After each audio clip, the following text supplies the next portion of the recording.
We're so glad you could join us today. I'm looking out my window and it's so beautiful out there.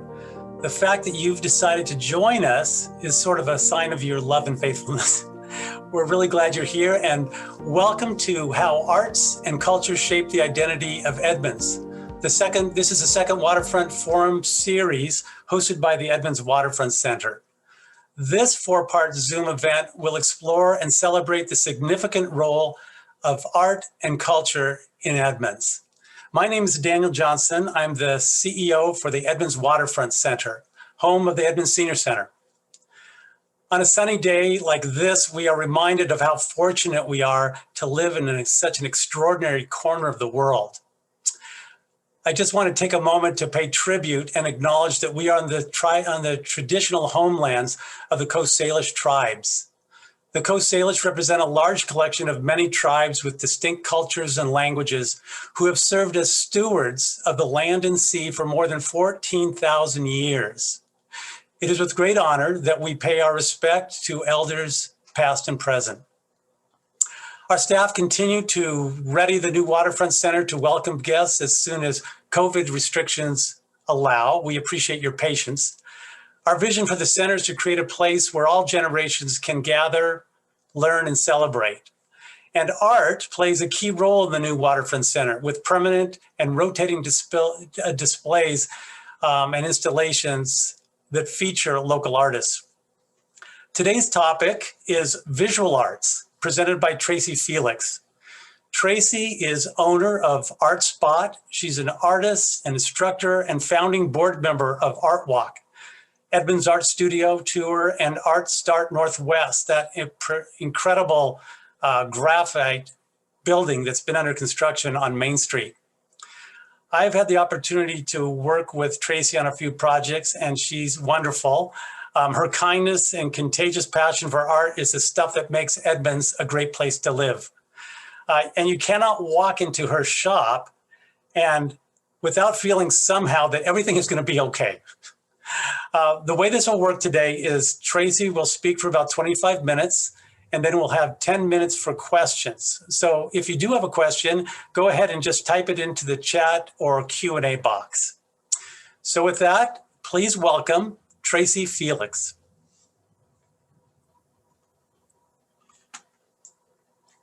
Good morning, everybody. Actually, good afternoon. Thank you for joining us. I've spent the last couple of days immersed in going through old photographs and memory lane to just put together a comprehensive, as best I can, a comprehensive look at Edmonds as it not only is now, but a bit of a look into the past to see how far we've come. I've been an artist my whole life, and I am also from Indiana. So the little town I grew up in is so much like Edmonds, and I just love it here. And I'm definitely part of my tribe with so many artists in the community and so many great connections I've made over the years. One of the things that I've always been interested in is people's perspective of what is art in general. And over the years, I've done events where I just have basically people fill out little cards to say what art is.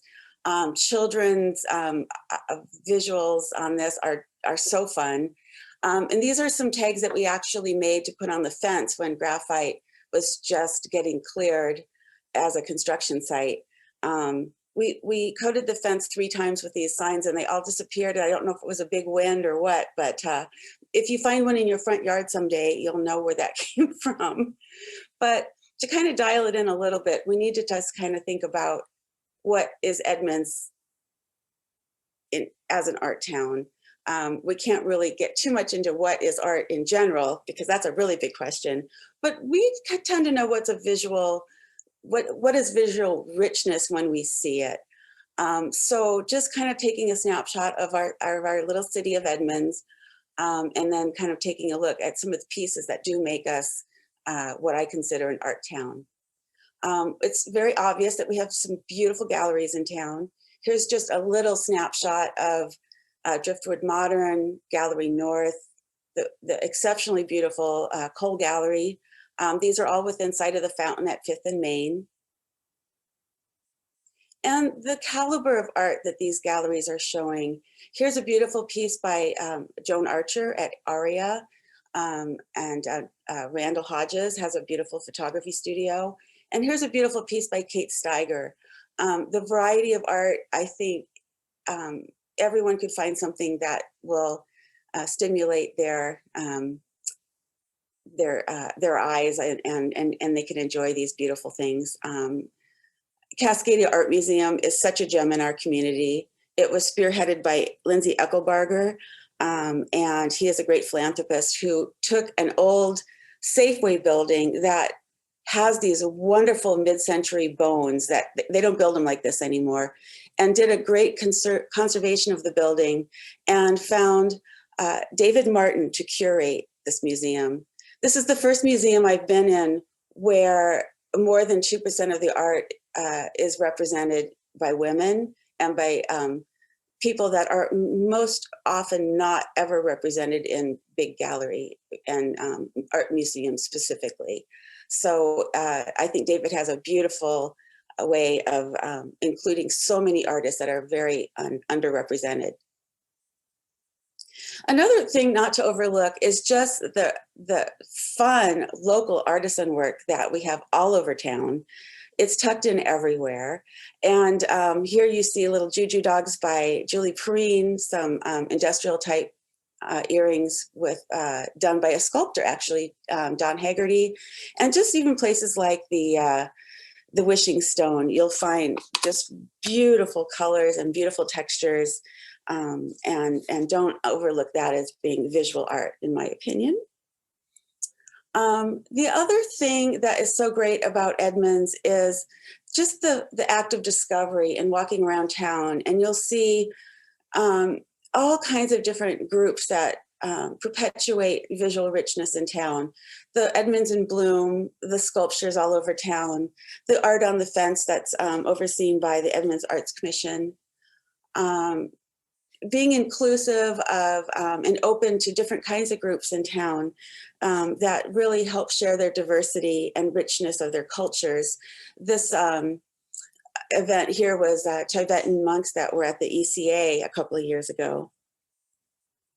Another thing too is serendipity. You'll find the Edmonds Rock group that will hide these little rocks, and you know that you can take those and you can rehide them or you can keep them.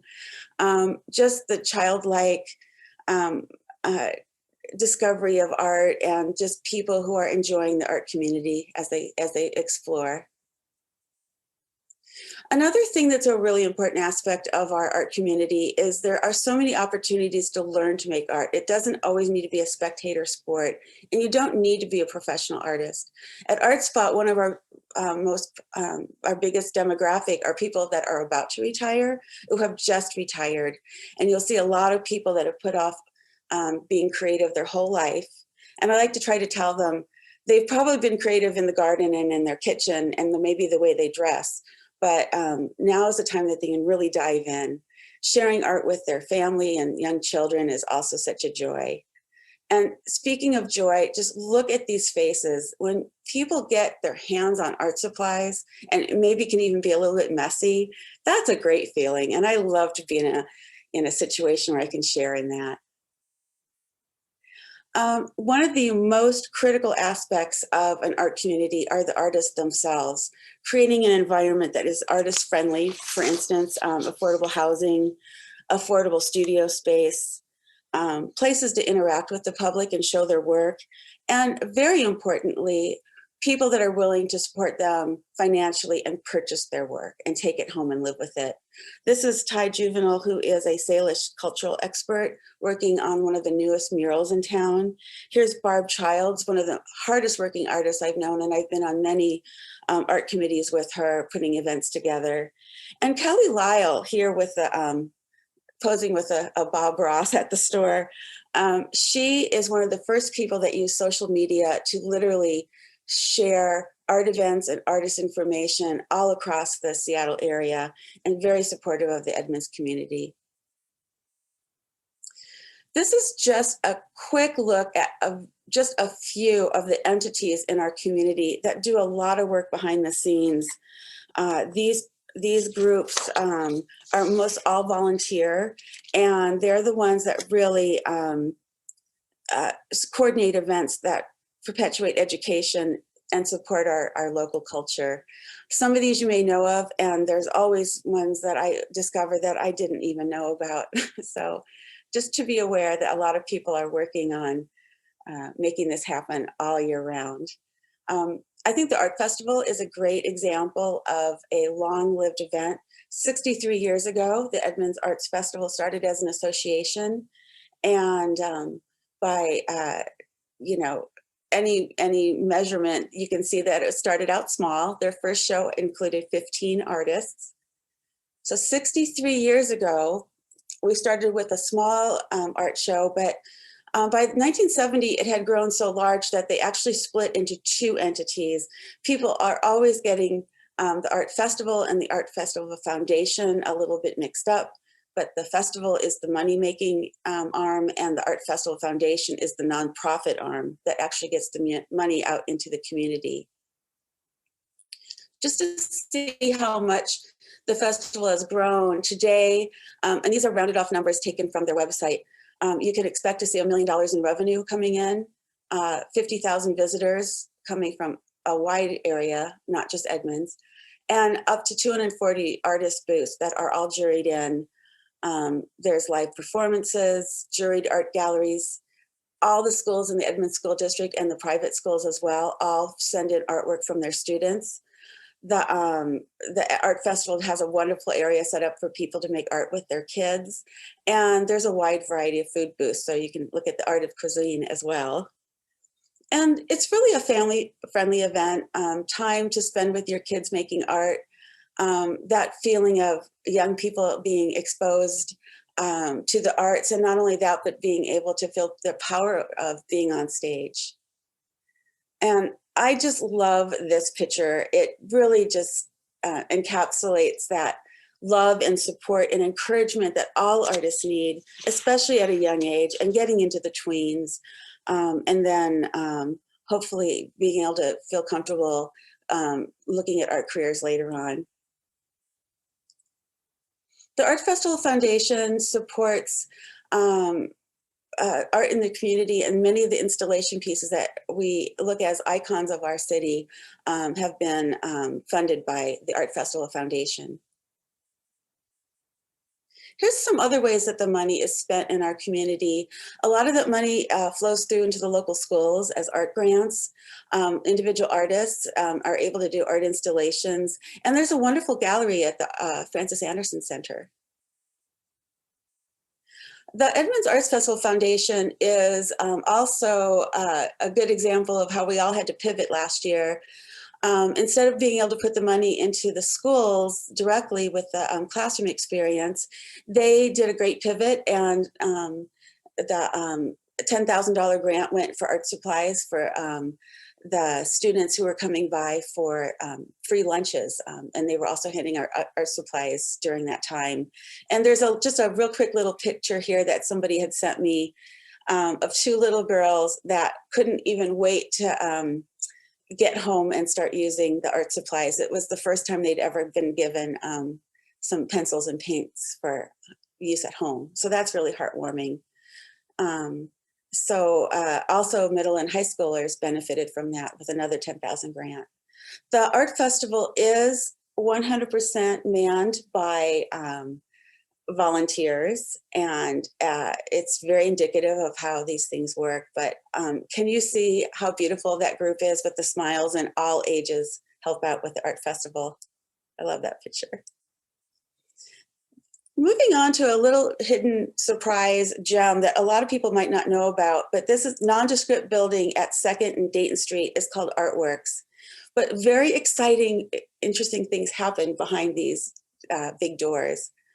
It's a beautiful big space that was a combination of the city of Edmonds and the Edmonds Arts Festival pooled their efforts to maintain this building and create a space for artists to get messy, teach, do art shows, lectures, workshops. It's an affordable space that a lot of businesses in town can use. The criteria is it does have to be an art event. Meredith Arnold is the manager there, and she came up with this wonderful Friday art spa. So for $5, if you don't have studio space in your home, you can go join other artists that all bring their own materials and make art together. Art Spot A Go-Go is something Art Spot started a few years ago, and we can bring into as many as 100 artists at a time to do make and take projects for the day. And we've also rented the space to do art shows. Artworks is one of the few places in the entire Seattle area where people can go and do life drawing sessions. Carol Edelman heads up this program, and it is just a fantastic opportunity for artists to be able to do this. One thing that happened when Artworks was first established was Pam Harold came up with the idea of putting together a networking group. Because artists, although we do need time alone in our studios, we really need each other too. And to have a counterparts group, it's completely free. It's still happening. It started in 2005, and it's been going every fourth Saturday, year round, 10 o'clock. And you can just show up and meet other artists, and there's wonderful activities and lectures available. Of course, when you get more than 2 or 3 artists together, the first thing they want to do is put together an art show or an art event. And out of the Artist Connect group came Art Splash. And this has been happening every July since I think about 2012 is when that got started. Wonderful art. This is something that's makes it nice for artists that are just getting their toe in the water, showing their work, and they'll be side by side with professional artists that are there to mentor them. These are some people that benefited from showing at the Art Splash. This is my friend Mary Beth Johnson, who actually is a deep diver and does all of her underwater photography all around the world. Here's Meredith Arnold, and she is, like I said, the brainchild of everything that happens at Artworks. Artist Connect has been a great group for me personally. This is me with my friend Lynn Hansen. We met at Artist Connect and decided to take some of our excitement and energy and opened a gallery down in Pioneer Square. And the artists that we featured down there were almost exclusively all artists from Edmonds, and here's a happy group at one of our shows. I'd like to point out that Lynn continues to show down there. It's in the Toshiro Kaplan building, and it's Lynn Hansen Gallery, and she does still support Edmonds artists and getting them a great venue to show in downtown Seattle. Artist Connect is another place that I met a very, very dear friend. This is my good friend, Sue Robertson, painting together. Pippin, my dog, Pippin's helping me here. We both came to Artist Connect, found each other in the group, and both said, you know, we really have this great idea to start a studio tour. Why does Edmonds not have a studio tour? It kind of reminds me of these 2 ladies back in 1958 that had an idea. And we did continue on with our idea. And as one does, is you start calling your good friends and meeting around the kitchen table and starting to figure out how we could make that happen. So with the great support of many people in the community, the Edmonds Studio Tour has continued on. At this point in time, you will probably see about $60,000 in sales coming in directly to the artists that are participating in the event, selling their work. There's usually about 40 artists that show within about 20 studios right here in the extended Edmonds area. And it's, at this point, it's bringing in just under 5,000 visitors over a 2-day weekend. I love this old picture that I dug up. This is some of the people from the original studio tour back in 2006. Actually, no, 2007. So here's me and Sue today.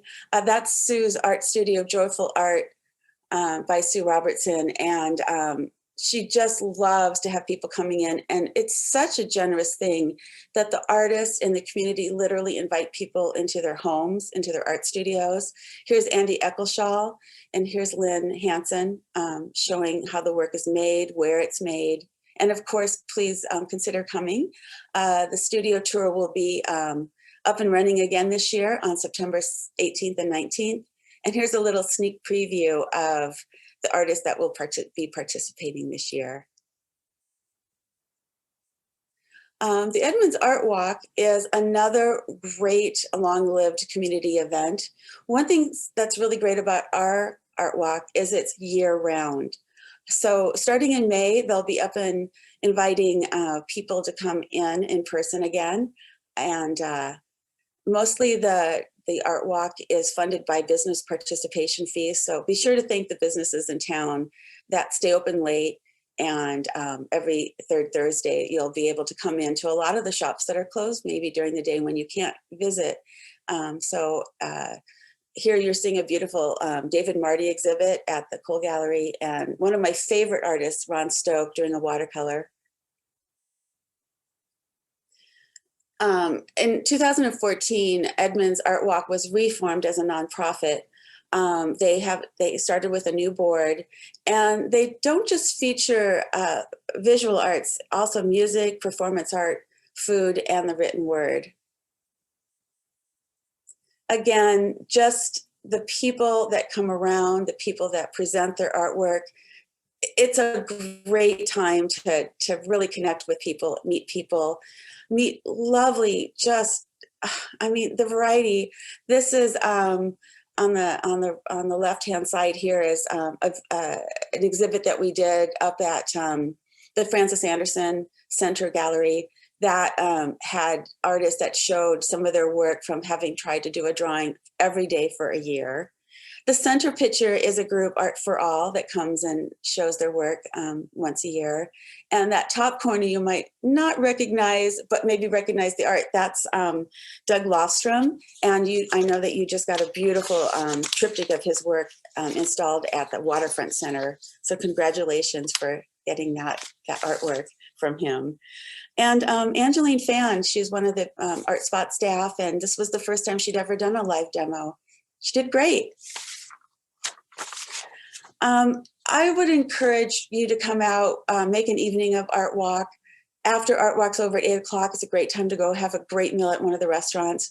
But I wish with the studio tour and the Art Walk, more people would bring out their kids. I don't know if people think that their kids might be too disruptive, but really that energy they bring is so wonderful. And look how quickly they become engaged in this hands-on project at Christmas time when they were making clay projects with Mike O'Day and Julie Perrine, some local ceramic artists here in town. Edmonds Art Walk, as so often happens, created even more events that came out of that group. This is the mural project Edmonds, and they've been replacing some of the outdated murals that have been up for maybe 20, 25 years from the original artwork that was put up. You'll see Denise Cole there in the center. She is somebody that has very much spearheaded the new vision for Art Walk, and some of the other board members and artists that have done some of the murals in town. I'm sure if you've gone around town, you haven't missed, but when you can catch the artists in action when they're actually doing the murals is such a treat. It's a big project to put that on. The mural project Edmonds is completely funded by the Edmonds Wine Walk. This happens July and August every year, and it'll be back again this year. And they do an up the hill and a down the hill.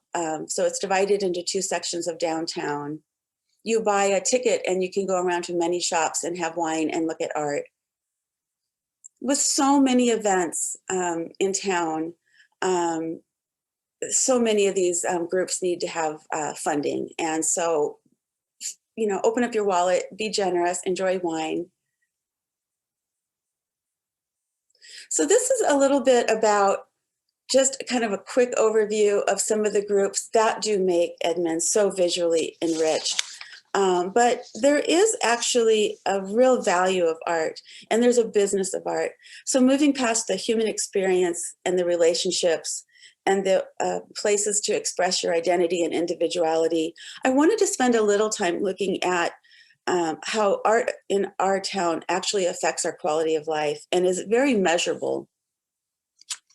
In 2019, the state of Washington instigated a new program to seek out and identify different communities in the state of Washington that really excelled in their arts and culture. Frances Chapin is the City of Edmonds arts manager, and she worked side by side with Patrick Dougherty, who is our economic development person with the City of Edmonds.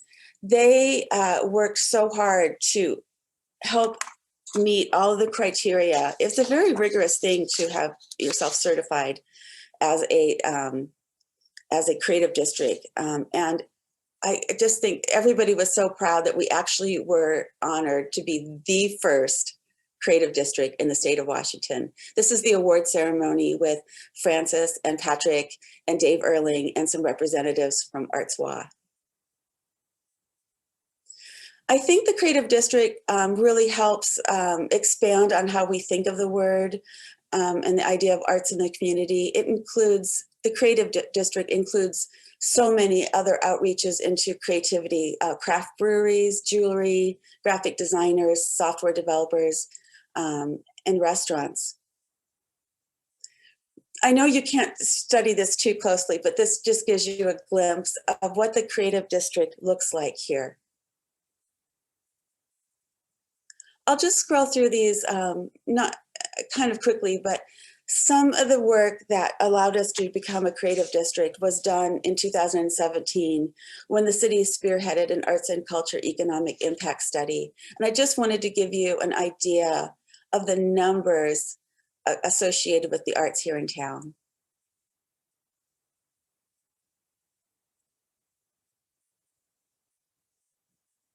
So much overlap. Here you can see how the work of the Art Walk and the Mural Society and the Creative District all come together with social media and the news of our Creative District success, showing outreach and hopefully able to make everything about our town more lucrative, brings up real estate values and our quality of life. I wanted to just also finish up with Artstown, the future. One of the things that, especially if you want to hear about this, talk to Frances Chapin. The 4th Avenue corridor is something that's been under design for many years. It's not funded yet, but it's a vision to have an art corridor that starts at the ECA, Edmonds Center for the Arts, and ends on Main Street, so going down 4th Avenue. And this was one of the things I promised, was just a little glimpse. These are some pictures I just took yesterday of the Graphite Building at 2nd and Dayton. This is Mary Olson, who is the philanthropist that has so generously created this facility for our town. As you can see, the outside's coming along and the inside is needing a lot more work. So we're not really expecting to have anything to show the public until late into the fall this year. Thank you so much for joining me. I'm happy to stay on longer and answer any questions that you might have. And I just want to say thank you to the Waterfront Center for inviting me to speak about the arts in Edmonds. Tracy, that was wonderful. Thank you so much. I learned a lot about how to both enjoy art and create art, which so many opportunities in this community. We're very lucky that you live here, and we're lucky to be a part of all this. I do have some questions that have been rolling in, so I'll pose those and you can answer, and we'll try to wrap this up at about 12:40 or so.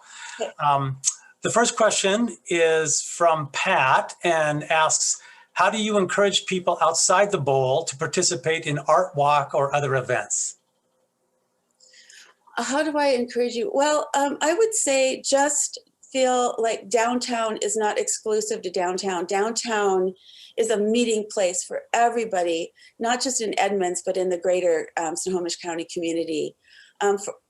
For instance, that Artist Connect group I mentioned, we have people coming in as far as Kirkland and Seattle because there are so few groups like that feel like they can make Edmonds their home base as well. So just want to make everybody feel invited to join in. Awesome. Then another person wrote, wonderful presentation, exclamation point. Can you expand a bit on what Graphite will be? Graphite is a artist meeting place. It has a lot in common with what you would have seen happening at the Artworks building. One of the really exciting thing is there's going to be a beautiful restaurant associated and attached to the space.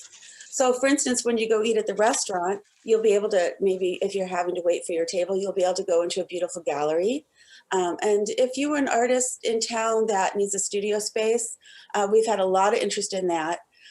We do only have 7 studio spaces available, but what we do have is a whole room that's going to have lockers, and you can rent a locker, keep your art supplies there, and come in and use the big workshop area.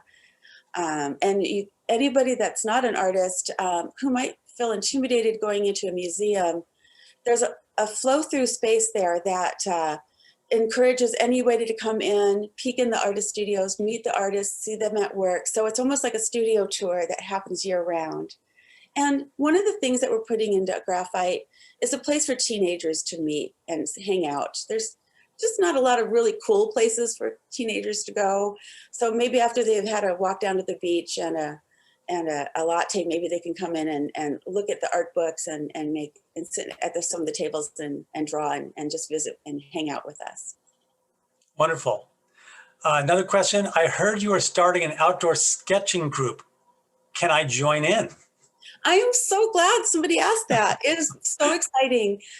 Brian Sorgel at the Edmonds Beacon contacted me and said, I want to do a Sketch Edmonds column, just like the Seattle Times has for Sketching Seattle, the urban sketching group there, and asked me if I could help with that. And so once a month, I'm putting together a free meetup. Anybody can come. The first one was on St. Patrick's Day, and the next one coming up is on Earth Day, which is on the 22nd of April. Meeting behind Arnie's in that little brick paved area there. Bring your own art supplies. It's not an an instruction type of event. It's just anybody who wants to come draw, and you'll be able to kind of see what other artists are doing. And I thought being down at the waterfront, drawing the beautiful, I mean, there's just so much to look at and draw down there. Dress for the weather and just come on down. And Daniel, you're so close. You should come and join us and draw. I'll be there. Okay. I think this individual is asking a question that many people have, and that was, why was there a cow at the Graphite site? Well, we had to wait a long time, and this is Graphite. It's like it's taking forever, right? But between the teardown of the old Marvel Marble building on that site, it was just a raised area, and this is a little insider information on Mary Olson, who is literally the person that is creating this building. And she's from Wisconsin, and she loves dairy cows. It's just like her passion. So I don't know why Mary has a full-size cow sculpture, but that is Greta, and Greta is going to be part of the Graphite. And watch, Greta will be showing up again. Thank you for answering that question. The last is not a question, but a comment. And this is from Nora. And she writes, thank you, Tracy, for sharing all the wonderful arts groups, activities, and events available in Edmonds. Just a little note that Art Walk will be happening tomorrow, April 15th from 5 to 8 p.m. after a year-long absence. We also are holding a month-long event called Art View, where you can view art at multiple locations. Let's see, multiple locations when it is convenient in your schedule. If you can share an update, that would be fabulous. Thank you, Nora. I appreciate that. I think people are just starting to feel like they can come out of their nests at home and feel optimistic about the future. If you're walking by the front of Art Spot, we have a little miniature free lending, not library, but a little miniature gallery. And there's art in there that we love to share with people. So people are welcome to take a piece if they come by on Art Walk night. Tracy, thank you again. Just a wonderful job. And thank you all for joining us today. But before you sign off and enjoy the rest of the day, just a final announcement, and that is next Thursday, which is Earth Day, April 22nd, we're going to be hosting a virtual tour. Rick Steves generously taped a virtual tour, sort of Rome Cathedral style. And that's going to be part of a discussion, and you'll get to see the video on the 22nd at noon. So if you go to our website, edmondswaterfrontcenter.org, you can learn more about how to sign up. It's really going to be great. So hope to see you all around town, and enjoy the rest of your day.